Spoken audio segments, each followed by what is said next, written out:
Hello. This is questions I get asked a lot with female pattern baldness, aka androgenetic alopecia. So, my alopecia means the hair on the crown and the top of my head does not grow how it should. This happens over a good period of time. So, my alopecia, or hair shredding, hair thinness, hair balding, however you want to look at it, happened over time from the age of about 16. I used to have really long, not particularly thick, but I used to have a lot of it, hair. And then year by year by year, it kind of thinned out in this sort of crown top area year on year. And at first, it's kind of not really that noticeable. You go to the doctors, see what they have to say.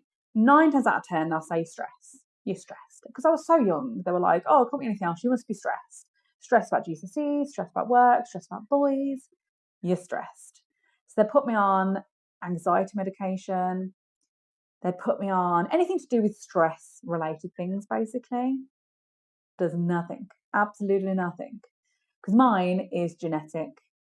It comes through my family, unfortunately, and landed with myself. So years and years and years go on. I bald and bald and bald. And slowly but surely, if you're looking at me like eye to eye, you'd be able to see straight through my hairline. You'd see all my scalp. And I'd basically look a bit like Freya Tuck. The bottom layer of my hair used to be quite thick. And then the top used to be really, really, really thin, quite sad, in my opinion. I used to be very paranoid about it. I spent a lot of time trying to figure it out, a lot of time spending money on products, trying to resolve it. And as time went on, I just got more and more desperate.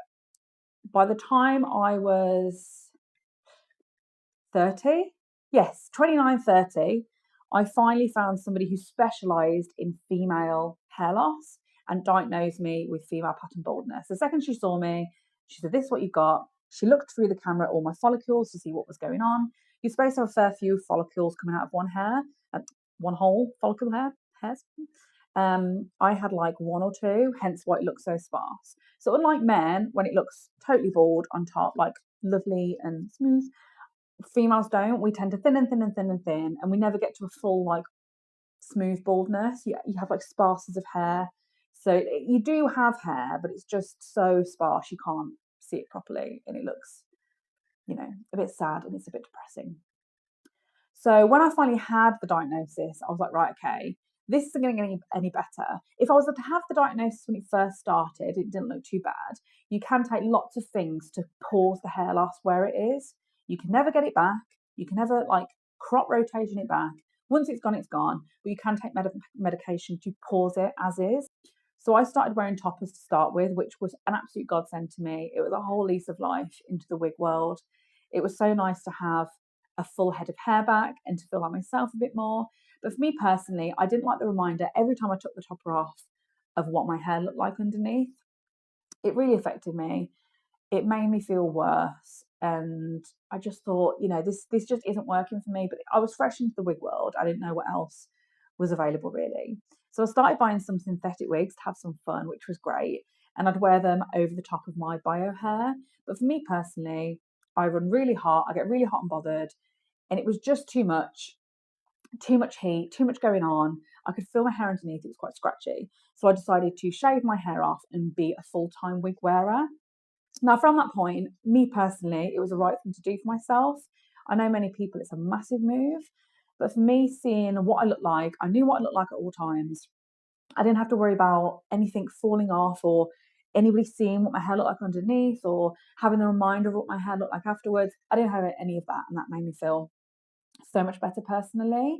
So from there, I've wore wigs for 6 years now. Full-time wig wearer. Obviously, you will see me bald and knocking about sometimes as an egg. But mainly I wear wigs and I love it. I now work in the wig world for the Ultimate Wig Company, which I absolutely love. These wigs are so beautiful. They're so easy to wear. You pop them on and go. You don't have to worry about gluing them down. They're just so easy breezy, which is what wigs should be. I know some people like gluing them down and doing all this, that, and the other. But for me personally, I like to plop them on, get out the door, feel fabulous, and go. And these fill the brief for us. We have 4 different salons up and down the country. We have one in Hayes, which is in Hillingdon. We have one in Somerset, one in Tamworth, which is based in the Midlands, and then another one in Milton Keynes. So if you are approaching your wig journey, you don't know where to go, how to feel, what to do, all of us have experience in alopecia, either having alopecia ourselves and are wig wearers. So we totally appreciate where you're coming from, how it feels, and how daunting it is to try on wigs, to know what you're doing, where to go, and the right path, really. Come for a consultation. It's a safe space to have that conversation with us and see where it takes you. You could be feeling much better about your hair loss. So, yeah, that's a bit about me. I run the Midlands Salon for the Ultimate Wig Company. Hopefully, we'll see you soon. Bye.